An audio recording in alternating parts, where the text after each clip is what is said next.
नमस्कार, बहुत स्वागत है आपका। मैं हूं रीनू यादव। वक्फ बोर्ड संशोधन बिल को लेकर सियासत काफी गर्मा गई है और आज वक्फ संशोधन बिल संसद में पेश किया जा सकता है। एक तरफ एनडीए इस बिल को पास करवाने की कोशिश करेगी तो वहीं दूसरी ओर विपक्ष इसका पुरजोर विरोध कर सकता है। केंद्र सरकार ने कहा है कि यह बिल लाने का मकसद वक्फ की संपत्तियों को सुचारू संचालन करना और उसकी देखरेख करना है। वहीं सरकार आज लोकसभा में वक्फ संशोधन बिल पेश करेगी और इसके लिए वक्फ संपत्तियों में अवैध कब्जे से जुड़े राज्यसभा में पहले पुराने बिल को वापस लिया जाएगा। अल्पसंख्यक मामलों के मंत्री किरेन रिजिजू राज्यसभा में दोपहर करीब 12 बजे वक्फ संपत्तियों से जुड़े bill the Waqf properties bill 2024 को वापस लेने का प्रस्ताव पेश करेंगे और इस बिल को 18 फरवरी 2014 को राज्यसभा में पेश किया गया था। इस बिल को वापस लेने के बाद सरकार वक्फ संशोधन बिल लोकसभा में पेश करने वाली है।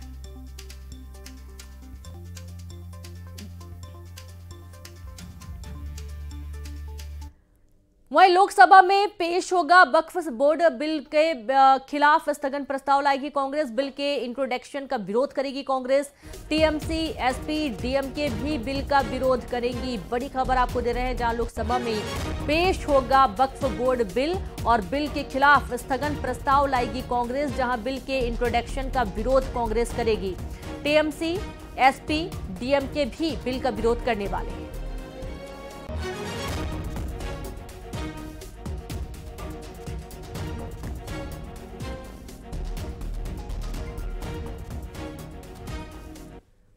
तो वही वक्फ एक्ट संशोधन बिल पर छत्तीसगढ़ में मिला जुला रुख सामने आया है, जहां करीब 5,000 करोड़ रुपए की संपत्ति वक्फ के पास है, जो कि अलग अलग राजनीतिक पार्टियों के शासन समय में रहे वक्फ बोर्ड के पूर्व अध्यक्षों की अलग अलग राय है। जो भी कानून ये जो लेकर आ रहे हैं, इसका मुस्लिम समाज में बहुत ज़्यादा इफेक्ट मुझको तो नज़र नहीं आता। जैसे धारा 370 का आम मुसलमानों को कोई लेना देना नहीं था। 3 तलाक के मसले को भी लोग नहवा बना कर रखा था, आम मुसलमानों को कोई लेना देना नहीं था। मुस्लिम जो है शरीयत कानून के हिसाब से चलते हैं। कोई फ़र्क नहीं पड़ेगा। क्यों पड़ेगा? बल्कि और अच्छा होगा। जो चीज़ें अभी मौजूदा हालत में नहीं कर पा रहे हैं, वो इस संशोधन से आ जाने के बाद में आराम से होने लगेगा। तो देखिए, सबकी अपनी अलग अलग राय है। जहां एक तरफ आपने अभी हाल ही में सुना खुलाना को, जिनका ये कहना है कि इसका कोई फर्क नहीं पड़ने वाला है, बल्कि और मजबूती आएगी और इस तरीके से एक लगाम लगेगी, कोई मनमानी नहीं चलेगी। आज जो किरेन रिजिजू हैं वो इस बिल को जो पुराना 2014 में बिल था उसे वापस लेंगे और एक नया बिल अब सामने आएगा। तो आप ये देखिए कि जहां एक तरफ वक्फ बोर्ड के वक्फ जो बिल आने वाला है लोकसभा में पेश करने होगा, इसका विरोध सरकार कांग्रेस करने वाली है और कांग्रेस इसके विरोध के चलते इनके साथ और जो राजनीतिक पार्टियां हैं वो भी विरोध करेंगी। बिल को इंट्रोडक्शन का विरोध कांग्रेस करने वाली है। टीएमसी, एसपी, डीएमके भी इसका विरोध करेंगे। और चलिए सीधे रुक करेंगे, संवाददाता विनीत दिल्ली से जुड़े। विनीत, वक्फ बोर्ड संशोधन बिल को लेकर सियासत हो रही है। एक तरफ जहां बिल संसद में पेश किया जाना है और दूसरी तरफ कांग्रेस इसका विरोध करती हुई नजर आ रही है। जी, निश्चित तौर पर मैं आपको बताना चाहूंगा कि जहां विपक्षी पार्टियां जो है वो उसे अपीजमेंट पॉलिटिक्स जो है वो कह रही है, लेकिन वहीं पर केंद्र सरकार के हमारे कई लोगों से बात हुई, मंत्रियों से बात हुई, उनका साफ तौर पर कहना था कि वक्फ में जो पारदर्शिता लाने के लिए इस तरह के संशोधन जो है वो जरूरी है। इससे न सिर्फ अल्पसंख्यक समाज का कल्याण होगा, बल्कि वक्फ में जो पारदर्शिता है या फिर जिस तरह से आरोप कई बार लगते रहते हैं, वक्फ में उस तरह के आरोप जो है वो नहीं लगेंगे।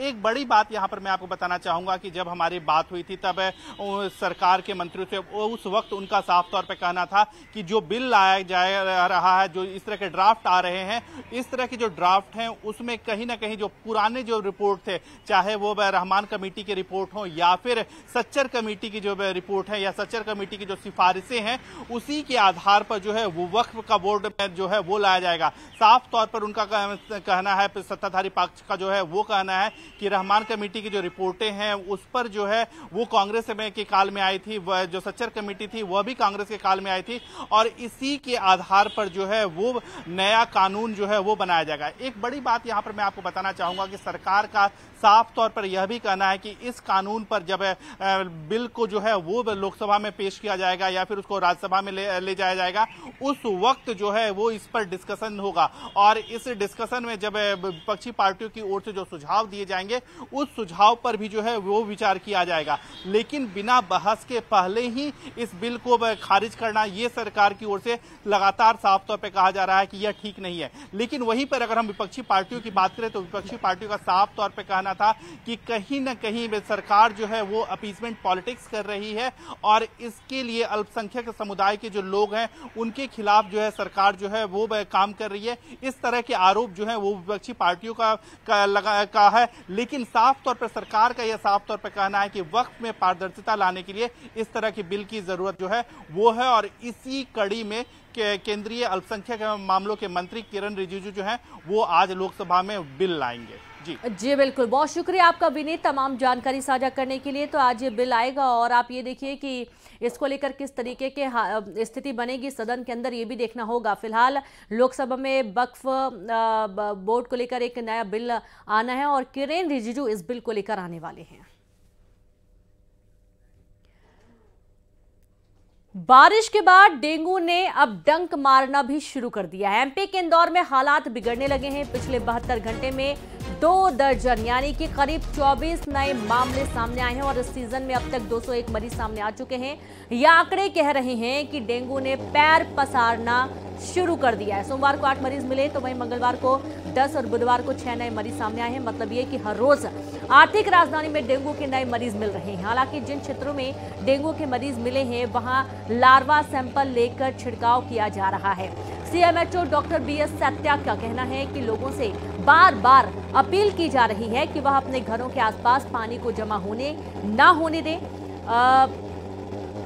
मच्छर दिन में ही काटता है और इसलिए फुल बाजू के कपड़े पहने और ऐसी कोई भी स्थिति उत्पन्न ना होने दें जिससे डेंगू का लार्वा पनप सके। यानी कि सबसे ज्यादा जो जरूरी है वो ये है कि आपके घर के आसपास गंदा पानी एकत्रित ना हो। अगर पानी इकट्ठा होता है उसमें मच्छरों के लार्वा पनपते हैं और उसके बाद डेंगू जैसा जो खतरा है वो और ज्यादा बढ़ जाता है। 201 मरीजों में डेंगू की पुष्टि हुई है इस सीजन में और आर्थिक राजधानी में डेंगू अब डंक मार रहा है। 72 घंटे में 24 नए मरीजों की पुष्टि हुई है।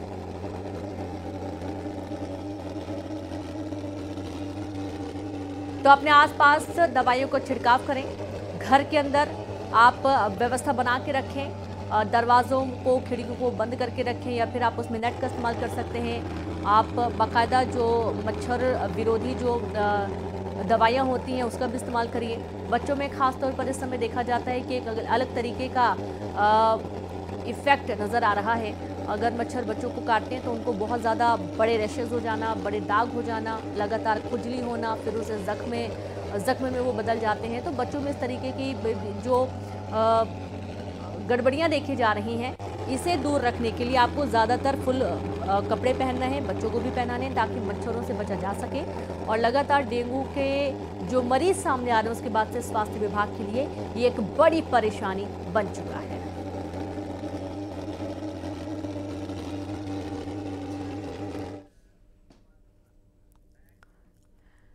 और इसी बीच बड़ी खबर का रुख, जहां राजधानी में बदमाशों ने हमला किया। लड़की के फ्लैट में घुसकर हमला किया गया। शराब के नशे में घुसे 2 बदमाश, लड़की के भाई के साथ मारपीट की गई। भाई के साथ रहती है लड़की, जहां रीवा की रहने वाली लड़की बताई जा रही है। बड़ी खबर है राजधानी से, जहां बदमाशों ने हमला किया है। लड़की के फ्लैट में घुसकर उन्होंने हमला करने की कोशिश की है। शराब के नशे में सभी बदमाश थे। 2 बदमाश बताए जा रहे हैं और लड़की के भाई के साथ इन्होंने जमकर मारपीट की है। इस दौरान भाई ने एक वीडियो रिकॉर्ड किया जो कि अब सोशल मीडिया पर सामने आया है।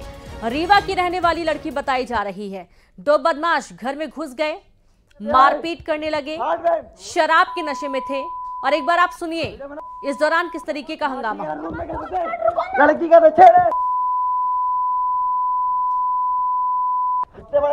तुम्हें तुम रूम में कैसे घुसे? रूम में कैसे घुसे? रूम में कैसे आए? हाथ गए?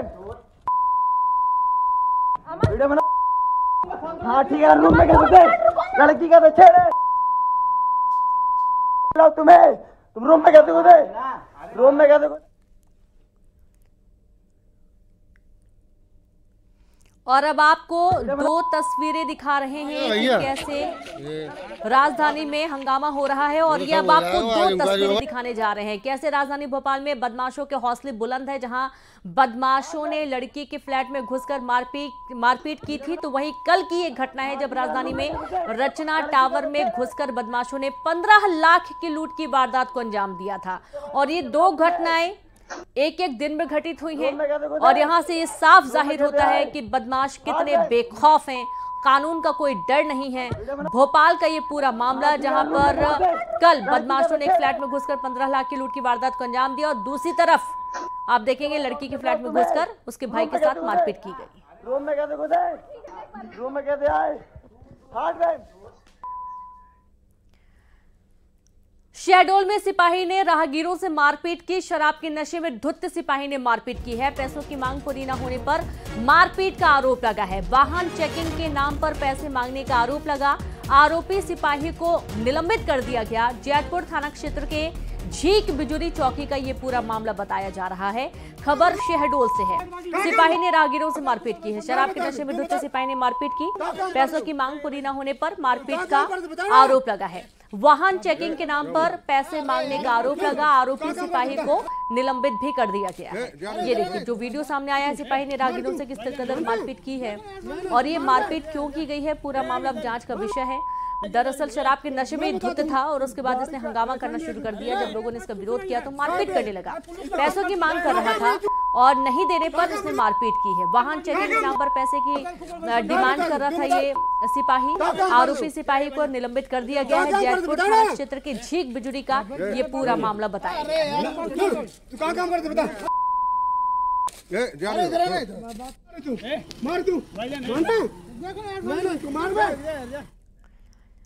और अब बात करेंगे सीधी की, जहां अपराधियों में कानून का खौफ नहीं है। बदमाश अब खुलेआम वारदात को अंजाम दे रहे हैं।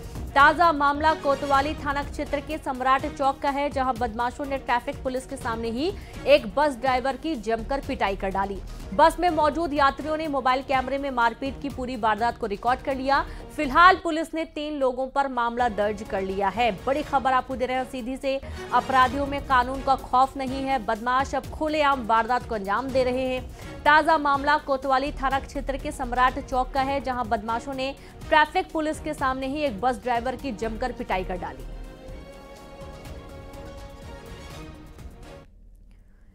इंदौर में सराफा दुकानों से गहने चुराने वाली लेडी गैंग पुलिस के हत्थे चढ़ गई है। गैंग को पकड़ने के लिए पुलिस ने सैकड़ों सीसीटीवी खंगाले, तब जाकर ये सफलता हाथ लगी है। पुलिस को गैंग के पास से सोने के 6 जोड़ी टॉप्स और 3 सोने के हार समेत 10 लाख से अधिक के गहने बरामद हुए हैं। फिलहाल पुलिस गैंग से पूछताछ में जुटी है। उम्मीद है कि कई और चोरी की घटनाओं का पर्दाफाश होगा।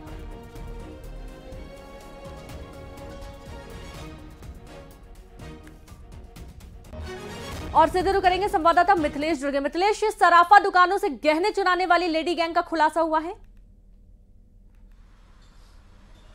से बिल्कुल लेडी गैंग का खुलासा हुआ है, और ये महिलाएं चोरी करने में बहुत एक्टिव है, मतलब एक्सपर्ट हैं कहा जाए तो चोरी करने में। ये पलक झपकते ही ये सोना चांदी चुरा लेते हैं दुकानों से। इनकी कई सारे सीसीटीवी फुटेज सामने आए थे। सराफा, परदेसी, पूरा इंदौर के अलग अलग थाना क्षेत्रों में कई दुकानों को इन्होंने निशाना बनाया था। अलग अलग थाना जो है वहाँ पे इनकी तलाश चल रही थी, और इन पूरे गैंग को क्राइम ब्रांच ने पकड़ा है। फिलहाल इस वक्त बड़ी कार्रवाई चल रही है, और इनसे पूछताछ चल रही है। पूछताछ में कई बड़े खुलासा होने की बात भी कही जा रही है। लेकिन ये जो गैंग है, इसने कई सारी बड़ी चोरी का अभी तक कबूल किया है कि उन्होंने कई सारी बड़ी चोरी इंदौर में की है। कई सारे ज्वेलर्स की दुकान पे उन्होंने पहुंचकर कई लाखों रुपए के सोने चांदी उड़ा लिए हैं। फिलहाल 10 लाख रुपए के सोने चांदी के जेवरात इनसे बरामद हो चुके हैं। जहां पे इन्होंने जहां पे इन्होंने जानकारी दी है कि इसी मूवमेंट पे करते हैं, इसी जगह से वो आते हैं, इन राज्यों से इनके तार जुड़े हुए हैं, और सोना चांदी चुराने के बाद ये बेचते किसे हैं, सभी लोगों के कनेक्शन सामने आ चुके हैं। पुलिस का कहना है कि 1-2 दिन के अंदर प्रेस कॉन्फ्रेंस करके इस पूरे मामले में बड़ा खुलासा किया जाएगा। जी बिल्कुल, शुक्रिया आपका मिथिलेश तमाम जानकारी के लिए। तो अब प्रेस कॉन्फ्रेंस पुलिस करेगी और इस पूरे मामले का खुलासा होगा, विस्तार से जानकारी दी जाएगी। आगे बढ़ेंगे। बालाघाट में शराब के नशे में धुत टीचर का वीडियो सामने आया है। वीडियो बिरसा विकास खंड के प्राइमरी स्कूल का बताया जा रहा है, जिसमें टीचर बच्चों की छुट्टी करके स्कूल में ही शराब पीते हुए दिखाई दे रहा है। देखिए, हालांकि अब ये कोई नई बात नहीं है, ऐसे पहले भी कई सारे वीडियो सामने आ चुके हैं। जब बच्चे स्कूल में मौजूद रहते हैं उसके बावजूद टीचर शराब के नशे में बैठे रहते हैं। और यहाँ पर तो एक अलग ही मामला सामने आ रहा है, जहां बच्चों की छुट्टी कर दी गई और शिक्षक स्कूल में बैठकर शराब पीता हुआ नजर आया है। और ये वीडियो सामने आया है। वीडियो सामने आने के बाद क्या एक्शन लिया जाता है ये भी देखना होगा। बालाघाट का पूरा घटनाक्रम है। शराब के नशे में धुत टीचर का वीडियो वायरल हुआ। वीडियो बिरसा विकासखंड के प्राइमरी स्कूल का बताया गया है। ये देखो, ये क्या है, अभी चखना रखा हुआ है, देखो ये। हाँ, नहीं है सर, ये चना चखना है, दिखाइए। नहीं है सर, तम्बाकू और सुपारी है सर। स्कूल में रखने का है चखना अपना। अच्छा, कौन सी कच्ची शराब पी रहे हैं आप? और सर ये तो शराब है ना। और संवाददाता श्रीनिवास जुड़ गए। श्रीनिवास, ये पूरा मामला बताइए, क्या कोई एक्शन लिया गया इस वीडियो के सामने आने के बाद? देखिए, आपको बता दूं, बालाघाट जिला आदिवासी बहुल जिला है और लगातार कहीं न कहीं शिक्षकों द्वारा इस प्रकार का करतूत सामने आ रहा है। आप देख सकते हैं, लगातार यहाँ बालाघाट जिले में कहीं न कहीं स्कूल बंद कर दिया जाता है, शिक्षक स्कूल नहीं आते। उसके बावजूद ये शराब पी के शिक्षक आ रहे हैं लगातार। और ये वीडियो वायरल हुआ है, जिसको संज्ञान में जो कलेक्टर साहब भी लिए हैं, लेकिन इस पर कार्रवाई करने की जरूर बात कर रहे हैं, लेकिन अभी तक कार्रवाई नहीं की गई है। लेकिन आपको ये चीज बता दूं कि बालाघाट जिले में लगातार ऐसे मामले आ रहे हैं आदिवासी क्षेत्रों में, जहां स्कूलें बंद पड़ी है, टीचर नहीं जाते, साथ ही यहाँ जाते भी हैं तो शराब पी के ही वहां रहते हैं। कई बार बच्चों ने भी शिकायत की, पालकों ने भी शिकायत की, लेकिन कार्रवाई के नाम पे शून्य है अभी तक। हाँ, हालांकि बीच में कुछ स्कूल शिक्षकों पे कार्रवाई जरूर कलेक्टर द्वारा किया गया, लेकिन इस मामले में अभी तक कोई भी प्रकार की कार्रवाई नहीं की गई है। जी, शुक्रिया आपका जानकारी के लिए। और फिलहाल इस पर अभी तक कोई एक्शन नहीं लिया गया, लेकिन देखना ये कि इस खबर को दिखाए जाने के बाद क्या एक्शन लिया जाता है। इंदौर में दरगाह को शिफ्ट किया गया। सड़क निर्माण में बाधा बन रही दरगाह को शिफ्ट करना पड़ा। भारी पुलिस की मौजूदगी में दरगाह को हटाया गया और दरगाह हटाने के लिए पहले ही सहमति बनी थी। पश्चिमी क्षेत्र बियाबानी से दरगाह शिफ्ट की गई है। बड़ी खबर आपको दे रहे हैं इंदौर से, जहां दरगाह को शिफ्ट किया गया है। और दरअसल रोड चौड़ीकरण हो रही थी और इस दौरान ये बाधा बन रही थी। पहले भी कई सारे हादसे हो चुके हैं, लेकिन जब इस दरगाह को यहाँ से हटाया जा रहा था, इस दौरान कोई उपद्रव ना हो, कोई हंगामा ना हो, इसके चलते भारी पुलिस बल तैनात किया गया। दरगाह को शिफ्ट करने के लिए काफी मशक्कत भी करनी पड़ी। सड़क निर्माण में बाधा बन रही दरगाह शिफ्ट की गई, भारी पुलिस की मौजूदगी में हटाया गया। दरगाह हटाने के लिए पहले ही सहमति बनी थी। पश्चिमी क्षेत्र बियाबानी से दरगाह को शिफ्ट किया गया।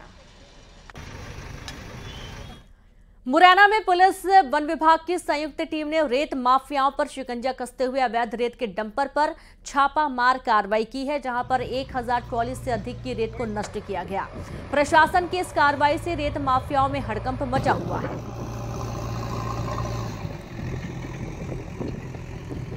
अलगढ़ थाना क्षेत्र में भी अच्छी कार्रवाई हुई। उसमें एक रेत से भरा ट्रैक्टर पकड़ा गया और उसमें कायमी की गई। आरोपी भी गिरफ्तार किया गया। उसी तरह के सरायचोला थाना क्षेत्र अंतर्गत ये रेत के स्टॉक का पता चला था।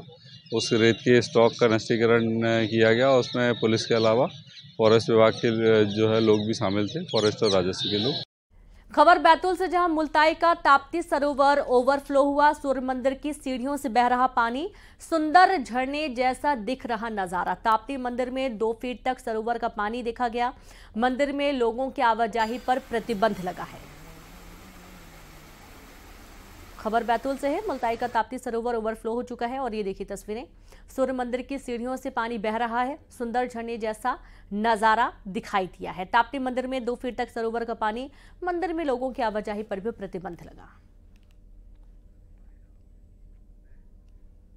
गांवों को विकसित करने के लिए कई योजनाएं चलाई जाती हैं, शिक्षा के लिए हो या फिर मकान बनाने के लिए या फिर सड़क बनाने के लिए। लेकिन आज भी ऐसे कुछ गांव हैं जहां विकास के नाम पर कुछ नहीं है। किसी भी गांव या शहर के विकास के लिए सड़क का होना बहुत जरूरी है, लेकिन करौदिया गांव की हालत आज भी खराब है।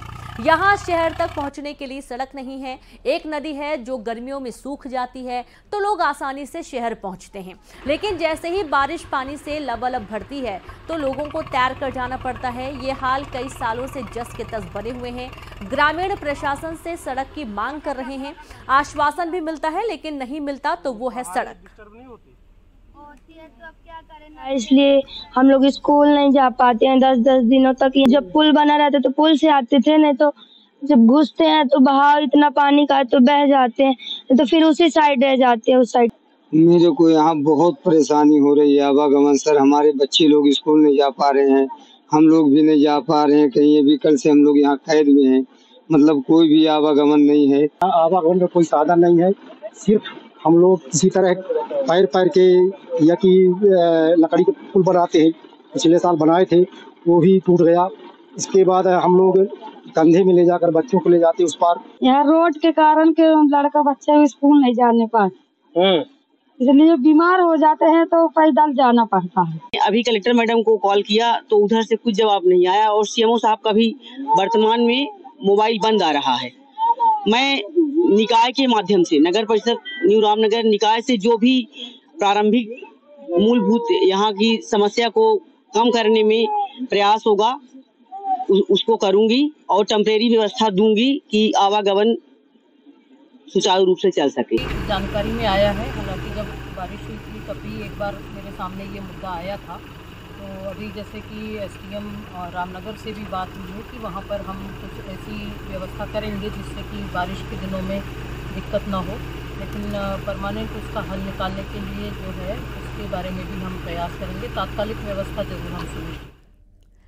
इंदौर में प्राइवेट कंपनी में 6.5 करोड़ की धोखाधड़ी करने वाले गुजरात के 4 आरोपी सहित 5 लोग गिरफ्तार किए गए। गैंग ने प्राइवेट कंपनी से डबल मुनाफा दिलाने के नाम पर धोखाधड़ी की थी। फिलहाल क्राइम ब्रांच और इंदौर पुलिस पूछताछ में जुटी हुई है। बड़ी खबर इंदौर से है। प्राइवेट कंपनी में 6.5 करोड़ की धोखाधड़ी करने वाले गुजरात के 4 आरोपी सहित 5 लोगों को गिरफ्तार किया गया।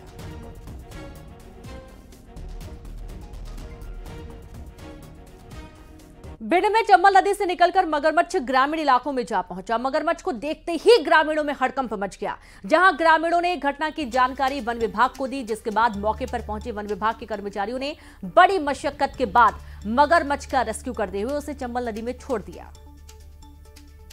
और देखिए, मगरमच्छ का जब रेस्क्यू किया गया और उसे जब चंबल नदी में ले जाकर छोड़ा जा रहा था, उस दौरान जैसे ही मगरमच्छ को छोड़ा गया वो छटपटाता हुआ तुरंत नदी की ओर भाग गया।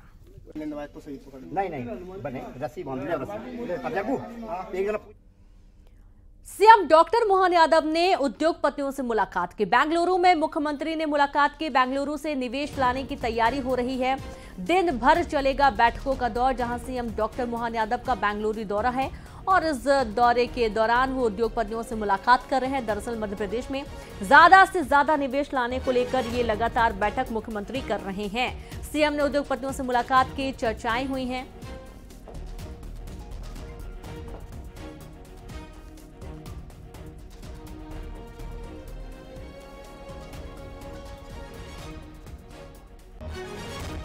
तो बेंगलुरु से निवेश लाने की तैयारी। मध्य प्रदेश में ज्यादा से ज्यादा निवेश आएगा और इससे कहीं ना कहीं एक बड़ा रोजगार का जरिया उपलब्ध होगा। और बेंगलुरु में मुख्यमंत्री ने मुलाकात की उद्योगपतियों से, और उस मुलाकात के दौरान की एक्सक्लूसिव तस्वीरें आपकी टीवी स्क्रीन पर। ब्लू स्मार्ट के को फाउंडर पुनीत गोयल ने नेटवर्क की टीम के प्रोजेक्ट बंटरी का समर्थन किया। उन्होंने कहा कि वो प्रोजेक्ट बंटरी के बारे में सुनकर बेहद खुश हैं।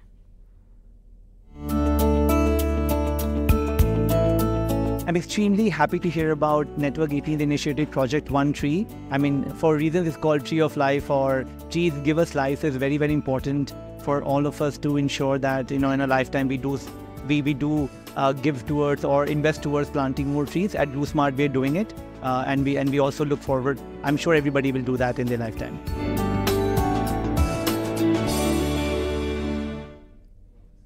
और इसी के साथ इस बुलेटिन में इतना ही। नमस्कार।